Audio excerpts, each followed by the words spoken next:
Welcome to Season 5, Episode 1 of Angela Watson's Truth for Teachers.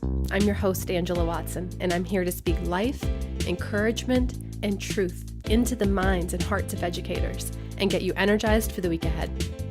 Today, I'm going to share some thoughts on truth and why I believe teachers are on the front lines as defenders of it.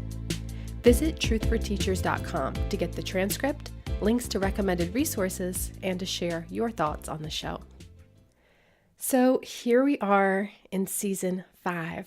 I have missed talking to you all so much. There's so much that I want to tell you, so much that I want to update you on, and I'm really excited to get back into this. I work on these podcast episodes well ahead of time, usually. I do them in batches so that my main thing, my primary focus, is creating really solid podcast episodes and blog posts. And then I can completely clear the podcast from my plate for 2 to 3 months and take a break. So the last time that I recorded any new podcast episodes was back in late October 2016. And I think it's fair to say that things have changed a little bit in the world since October. I can't begin a new season of a podcast called Truth for Teachers without acknowledging this change. I think we had all hoped that after the U.S. election, some of the division we were feeling in our country would die down a bit, and the constant political drama and onslaught of outrageous, embarrassing news would trickle down to a slightly more manageable pace. This did not happen, and it's tiring. I know this. I know that it's wearying to hear about serious issues all the time. It's tempting to want to return to the days when our social media feeds were mostly just pictures of babies and puppies, when we collectively questioned the popularity of the Kardashians, when the most controversial nationwide debate was whether that dress was blue or gold. But the truth is, we've been too comfortable. For many years, most Americans have been asleep. We've not been paying attention to the systemic injustices that we're building and that led us to the point that we're at now as a nation. The mistrust and dissatisfaction that we're seeing right now from many groups of people, for different and often even opposing reasons, this unrest didn't come out of nowhere. It's been building for a very long time. It's a result of many different groups of people feeling like they weren't being heard and their concerns weren't being validated, that there was no one in government who cared about them.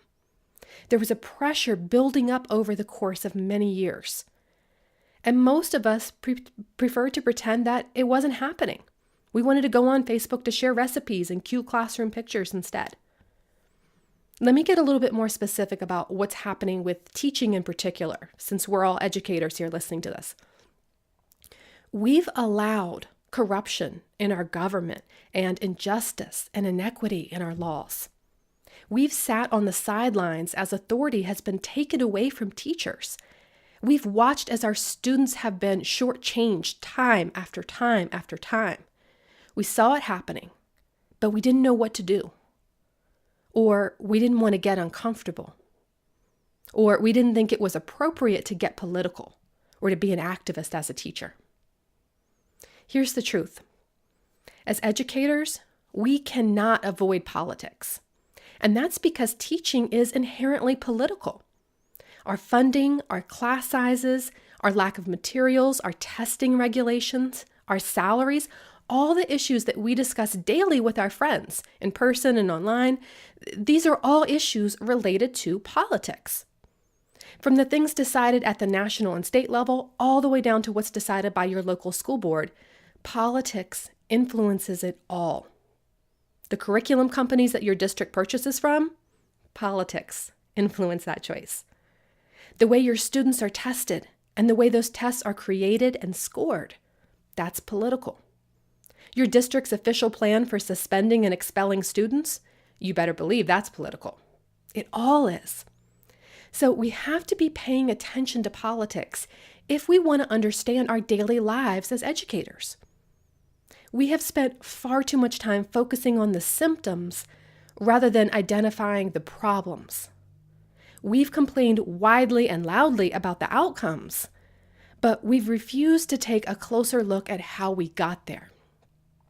We have to be seekers of truth and defenders of truth, or we're going to continue to fall lockstep into a narrative that ultimately sees us as educators as part of the problem.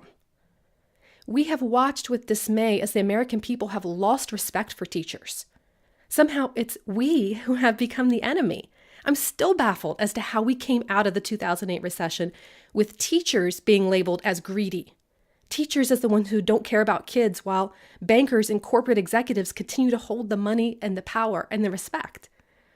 Teachers have been increasingly maligned, not only by the general public, not only by the left and right-wing media, but also by our government. And this was mostly done by ignoring our voices and our expertise. I mean, when was the last time we had an appointed Secretary of Education with actual teaching experience or a real understanding of what's best for kids? I've been concerned about this anti-teacher, anti-public school sentiment that has been rising for years, and I've been speaking out about it for years. But there seems to be more blatant attacks directed at public school teachers, and our work is being intentionally maligned in many cases now. And when you couple this tradition of teacher bashing with a stated agenda to withdraw funding from our public schools, and you add in an utter disregard for facts, the results for our schools and our kids, it could be disastrous. Because this is the larger issue. Right now, the truth is up for grabs. People are defining it in many different ways. There are facts, and there are now apparently alternative facts. There are easily disprovable lies coming from the lips of leaders in our highest offices, lies that contradict what we have collectively seen with our own eyes and heard with our own ears, which means that our leaders don't care about getting caught. They only care about discrediting the truth. It's not that they believe what they're saying necessarily. That's irrelevant. The goal is to get the American people to believe a set of alternative facts that weave together a specific narrative. And this narrative will then allow the government to justify the extreme measures they plan to take next. It doesn't have to really be true as long as enough of the American people believe it's true. In order for us to believe them, they can't encourage us to be people who think for ourselves. They can't encourage us to be people who listen to any reports apart from those issued directly from the White House via press conferences or the president's Twitter. They don't want us to look beyond that little bubble of information that they're disseminating to consider a broader perspective or to listen to other viewpoints. They're openly decrying the media as the opposition party, and any critical reflection is labeled as dishonest press. Not a day goes by that we don't hear this viewpoint being reinforced from our highest offices, so that the American people will begin to believe that the White House has a monopoly on the truth. This is an incredibly dangerous road that we are headed down as a country.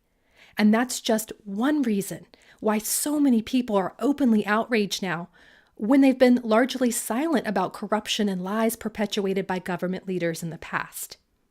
You see, we've never before had a president attempt to turn us against the free press and openly, repeatedly attack those who attempt to fact check or voice dissension. We've even seen that those in government who dare to question whether these orders are constitutional can and will be fired for doing their jobs.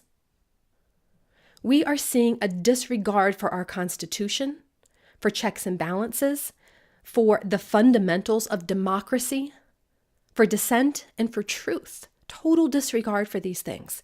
That is un-American, and it's really quite frightening when you consider what happens to a country when leaders have the power to do whatever they want without scrutiny. No scrutiny from the people or press. When any dissenters are terminated, we have absolute power. And we know absolute power corrupts absolutely. We as teachers cannot fall for this narrative. We have to do all the things that we teach our students to do. Be critical thinkers. Look for primary sources. Read up on how checks and balances and how our democracy are supposed to work. Understand the difference between websites that have a bias and those that don't. Recognize point of view, which, by the way, is not a bad thing. It doesn't make something fake news. This podcast has a point of view. You can disagree with my point of view and you can hold your own, but the facts still remain. The facts are still true. It's simply a matter of how you interpret them. That's point of view. Distinguish between fact and opinion. Know how propaganda has historically been used by leaders to push false information. Understand how media and journalism have historically been used to fact check and to hold our leaders accountable. Develop an appreciation for nuance. Let go of that binary that any one person or any one movement is all good or all bad. Teachers, we cannot settle for propaganda. We cannot keep within the bubble of party lines or go along with what everyone else is thinking. We cannot blindly accept what any of our leaders say as truth. Not our president, but not our governors, not our district leaders, not our school boards. None of them are above scrutiny. This is how democracy works. Patriotism is loyalty to the country, not to a particular leader. It is our job as citizens to be actively involved in our government and to hold our leaders accountable for what they say and do. And this goes for non-government leaders too. We can't blindly follow celebrities or figures in religious movements or bloggers or podcasters. No one, including myself, is infallible. No one is 100% right about everything. No one has the complete picture or a monopoly on truth. We have to be continually seeking truth and discerning it for ourselves.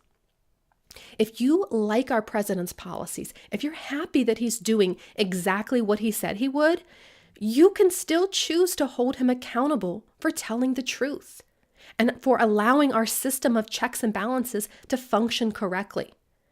It does not betray your vote. It does not betray your party to say, I choose to think for myself. I don't see any government leader as the voice or representation of God. I do not blindly follow any one person or take their word as gospel truth. I research for myself. I listen to and learn from opposing views. You see, defending knowledge is part of our collective identity as teachers. Historically, we educators, we are known for our love of facts, our love of accurate information, our passion for communicating that information to others. We seek out knowledge ourselves and we impart knowledge to our students. This is what we love. This is what we do. This is who we are. But what we are not, historically as teachers, we are not known as revolutionaries who challenge the system. Instead, we are rule followers. We are people pleasers. We like things to be peaceful and orderly. In fact, we'll usually take order over justice most of the time. We see ourselves as largely powerless when it comes to creating change within systems that aren't designed to support us or our students. And that is how and why we have seen our rights be taken away. This is how we've allowed ourselves to be stripped of our funding, stripped of our respect as professionals, stripped of our ability to make decisions about what's best for students. We don't like to fight. We don't like to be uncomfortable. Teacher friends, it is time to get on board the truth train here. We can not only be passionate about decorating our classrooms and finding fun activities for our students. We have to be passionate about truth. We have to be lovers of truth and defenders of freedom. Truth is a bipartisan issue. It is something we should all care about and all seek. The election is long over. The issues we're facing now have nothing to do with whether you're a registered Democrat or Republican. This is a battle for all Americans, for all people, to fight together. This is a fight for truth, because truth is what sets us free. Fighting against ignorance and uncovering truth, that's how we advance together as one nation to end hate and to end division. So my challenge to you is to discern truth. Look for patterns. The news is moving really quickly right now, but none of it is irrelevant. None of it is a distraction. It's all part of a pattern, a larger agenda. You don't have to keep up with everything that's happening, but seek out the patterns. Seek out that larger narrative that's being pushed by our leaders and analyze it critically. Fact check the statistics that you hear. Question what you're told. My friends, we need you right now, no matter who you voted for, no matter where you stand on all the various issues. We need you to fight back against anything that's not best for our students and the families that we serve. Equity for kids should be a bipartisan issue. Stand up for yourself, for your school, for kids, for families in your community. You have a voice, and you can amplify the voices of your students and their families. I encourage you to be okay with discomfort. Have those hard conversations instead of just discussing the safe topics that are less controversial. Let your choices be guided not by fear or fear of discomfort, but by a love of truth. Your takeaway truth this week is this: don't make decisions by asking yourself, am I allowed to do this? Instead, ask yourself, is this the right thing to do? I know that this is a battle that many of us did not want to fight. But here we are, teachers. Here we are on the front line as defenders of truth. What we teach influences the way the next generation sees the world and the way they lead the world. Seek truth. Fight for justice. And remember, it's not going to be easy. It's going to be worth it.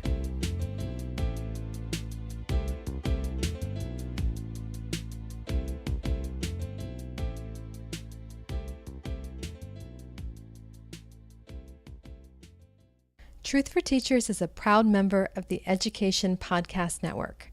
Podcasts for educators, podcasts by educators. For more great podcast recommendations, go to edupodcastnetwork.com. That's edupodcastnetwork.com.